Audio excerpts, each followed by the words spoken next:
Tariffs are not just about protecting American jobs. የአሜሪካው ፕሬዝዳንት ዶናልድ ትራምፕ በሁለተኛው የስልጣን ዘመናቸው የሚወስኗቸው ውሳኔዎች ሀገራትን ከዋሽንግተን ጋር እያላተማቸው ነው። ማክሰኞ ዕለት ትራምፕ በካናዳና ሜክሲኮ ላይ የ5 በመቶ ታሪፍን ጥሏል።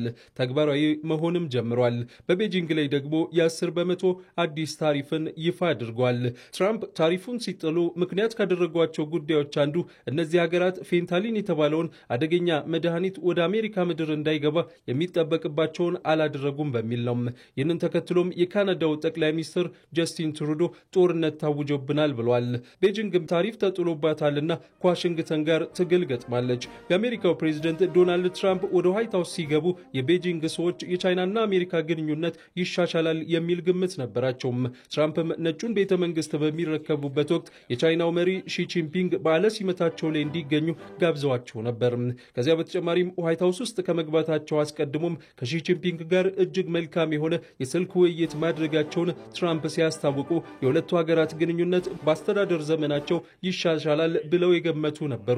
በእርግጥ ጉዳዩን በቅርበትና በጥልቀት ሲከታተሉ የነበሩ የትራምፕ የታሪፍ እቅድ ግንኙነታቸውን ያሻክረዋል ሲሉም ተደምጧል።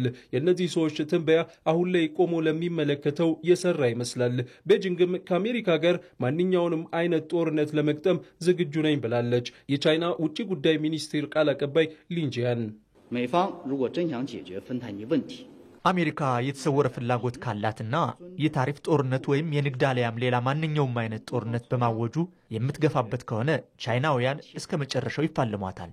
አሜሪካን ብትሆን በመከላከያ ሚኒስትሩ በኩል ዝግጁ ነኝ ብላለች። ሁለቱ የዓለማችን ባለግዙፍ ኢኮኖሚ ባለቤቶች ጦርነት ሊገጥሙም ከጫፍ ደርሷል። ጦርነቱ ደግሞ በንግድ ብቻ ተወስኖ ይቀራል ወይ የሚለው ብዙዎች ምላሽ የሚሹለት ጉዳይ ነው። ትራምፕ ከቻይና ወደ አሜሪካ በሚገቡ ሁሉም አይነት ሸቀጦች ላይ ተጨማሪ ቀረጥን ጥሏል። ይህንን የዋሽንግተን ተግባር ተከትሎም ቤጂንግ በፍጥነት ወደ ሀገር ውስጥ በሚገቡ የአሜሪካ የግብርና ምርቶች ላይ ከ10 እስከ 15 በመቶ የሚደርስ ታሪፍን ጥላለች። በዋሽንግተን የሚገኘው የቻይና ኤምባሲ ከትናንት በስቲያ የቻይና መንግስት ካወጣው መግለጫ የተቀነጨበ ጽሑፍን በኤክስ ማህበራዊ ትስስር ገጹ ላይ አጋርቷል። ሐሳቡም እንዲህ ይላል። የታሪፍ ይሁን የንግድ ወይም ደግሞ ማንኛውም አይነት ጦርነት አሜሪካ የምትፈልግ ከሆነ እስከ መጨረሻው ለመፋለም ዝግጁ ነን። ቢቢሲ እንደሚለው ይህ ከቻይና የተሰማው መልእክት የአሜሪካው ፕሬዝዳንት ዶናልድ ትራምፕ ወደ ስልጣን ከመጡ በኋላ የተደመጠ ጠንካራ ያለ ነው። ይህ ጠንካራ መልእክትም የተሰማው ደግሞ የቻይና መሪዎች በቤጂንግ በተሰበሰቡበት ወቅት ነው። ከፎክስ ኒውስ ጋር ቆይታ የነበራቸው የአሜሪካ መከላከያ ሚኒስትር ፒት ሄግሴት ለቻይና ማስጠንቀቂያም ምላሽ ሰጥተዋል። እሳቸው በንግግራቸው ዋሽንግተን ከቻይና ጋር የሚከሰት ግጭትን ለማስቀረት ዝግጁ ናት፣ እየሰራች ነውም ብለዋል። ነገር ግን የመከላከያ ሚኒስትር ናቸውና ኃላፊነታቸው የሀገራቸውን ዝግጁነት ማረጋገጥ መሆኑንም ተናግሯል። እናም ተዘጋጅተናል ብለዋል። በሌላ በኩል ደግሞ ከቻይና ጋር ጦርነት ውስጥ መግባት አንፈልግም ሲሉም ነው የመከላከያ ሚኒስትሩ የተናገሩት። አሁን ዓለማችን ከመቼውም ጊዜ በላይ ተለዋዋጭ ሁኔታዎች የሚንጧት እንደመሆኑ ቻይናውያኑ መከላከያ ኃይላቸውን ለማጠናከር ትኩረት ሰጥተዋል። በቤጂንግ የቻይና ባለስልጣናት በተገኙበት መድረክ ጠቅላይ ሚኒስትር ሊቺያን እንዳሉትም በዚህ ዓመት ቻይና ለጦሯ የምታወጣውን ወጪ በ7.2 በመቶ ታሳድጋለች። እሳቸው እንዳሉትም በመቶ ዓመታት ውስጥ ያልታዩ ለውጦች በዓለማችን በፍጥነት እየታዩ ነው። መረጃዎች እንደሚጠቁሙት ቻይና ለመከላከያ ኃይላቸው ከፍተኛ በጀትን ከሚመድቡ ሀገራት መካከል ሁለተኛዋ ናት። የምትቀድማት ደግሞ አሜሪካ ናት። ቤጂንግ የመከላከያ በጀቷ 245 ቢሊዮን ዶላር ገደማ ነው።